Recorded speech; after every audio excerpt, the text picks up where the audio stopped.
Welcome to the fourth installment of Theory Chats, an interactive companion to the 2024 book, The Theory Story Reader for Social Studies, published with Teachers College Press. We hope this abbreviated conversation and the ones that are to follow will pique people's interest about how the book approaches stories and applies theory to social studies education. If it happens to do so, the volume is available at all major online retailers or by going directly to tcpress.com and searching for the title. Aaron and I are also more than happy to answer any questions for anyone, so please feel free to reach out and just let us know what you're thinking. Today's guest is the wonderful Dr. Cathryn van Kessel, who will be talking about hyperreality, which is highlighted in her chapter. Thanks for joining us today. Would you mind introducing yourself and then start by telling us a little bit about how you arrive at or depart from theory in your research and or teaching? Awesome. Thank you. And thanks for having me. I always am so excited any opportunity to be alongside y'all. My name is Cathryn van Kessel. I am an associate professor of curriculum studies in the Department of Counseling, Societal Change and Inquiry at TCU. I was formerly a professor in Canada and a social studies and Latin teacher in Canada. So I come with sort of a commitment to teacher education, but also the curriculum studies person in me, a commitment to things that are strange and unusual and sometimes not so straightforward. Which works out really well because theory and philosophy, just in general, like I see really no separation between that and my life, whether that's the research I do, the teaching I do, or just going down the street to the store on my bike. So I really like playing. I like playing with ideas and I like seeing what comes of it. Sometimes that can make me a bit of a frustrating person because I don't worship at the temple of anyone.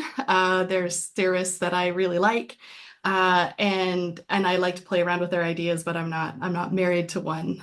So as soon as I can, kind of compile these sort of monstrous assemblages of things. So I kind of come from this place of play and curiosity and seeing what might happen, how a concept or how a theory might function when we put it in conversation with something else. Oh, that's wonderful. I love the whole idea of playing with theory. It's such a generative way of framing it. So thank you for that.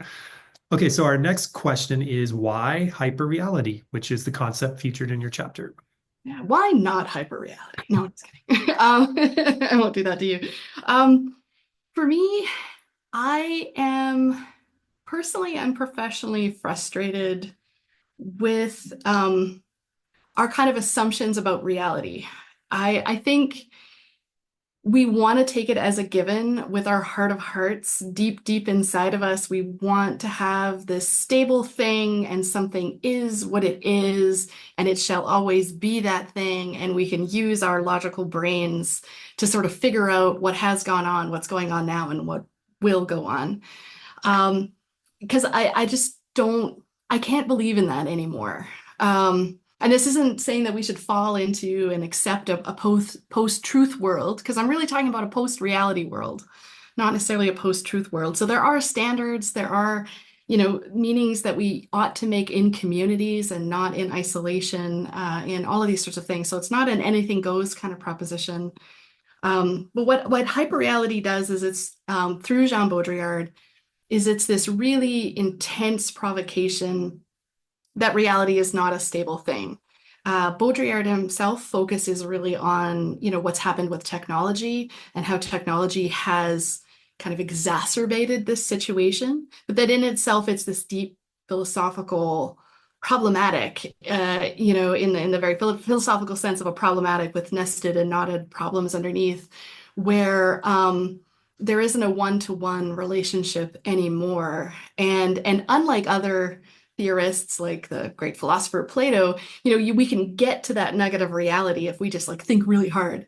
Baudrillard is completely pulls the rug out from us, and he's like, there really is no reality to retreat to anymore, and therefore what comes next? And that's still a big question mark.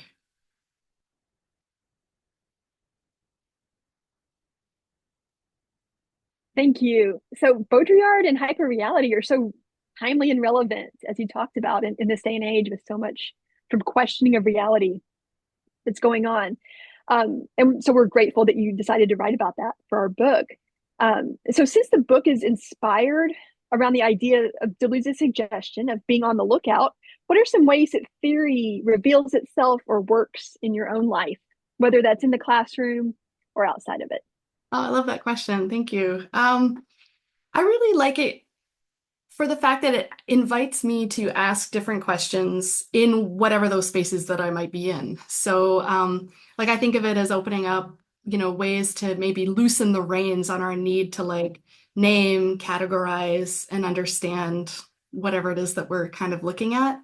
So to me, it's this powerful invitation to take a deep breath and be like, I myself, as this one thing encased in this particular flesh, cannot claim that, arrogance to know all the things and to know with such complete certainty.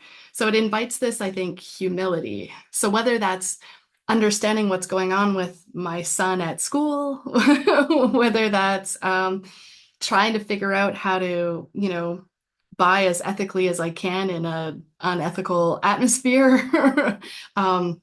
Whether that's, thinking about what might or might not be happening in my classrooms or in the things that I write that pretty much my dad reads, like what's kind of happening in those, and that humility to be like, that uncertainty isn't necessarily a problem to resolve, but rather is an invitation to think and an invitation to engage ethically, or at least as ethically as we can, or at least invite an ethical question into things that we might not question. We might just go along as like a common sense kind of proposition. Oh, that was an amazing answer. Thank you so much for that. We appreciate holding space with you this afternoon, and we want to thank you again for your wonderful contribution to the project and for always being so generous with your time. Erin and I both greatly appreciate your unwavering support and enthusiasm for all of our work. So we appreciate you. We hope viewers and listeners today wish to seek the book out in order to think more about assumptions of reality and how we might work to push ourselves to account for the instabilities, invitations, and potentials around what is considered to be real. We strongly encourage everyone to check out Dr. Van Kessel's other co-edited projects within TC Press's Research and Practice in Social Studies series. Those titles are Teaching Villainification in Social Studies, Pedagogies to Deepen Understanding of Social Evils, and the very exciting and forthcoming book, AI in Social Studies Education, Tools for a Thoughtful Practice with Generative Artificial Intelligence. Till we chat again. Thank you.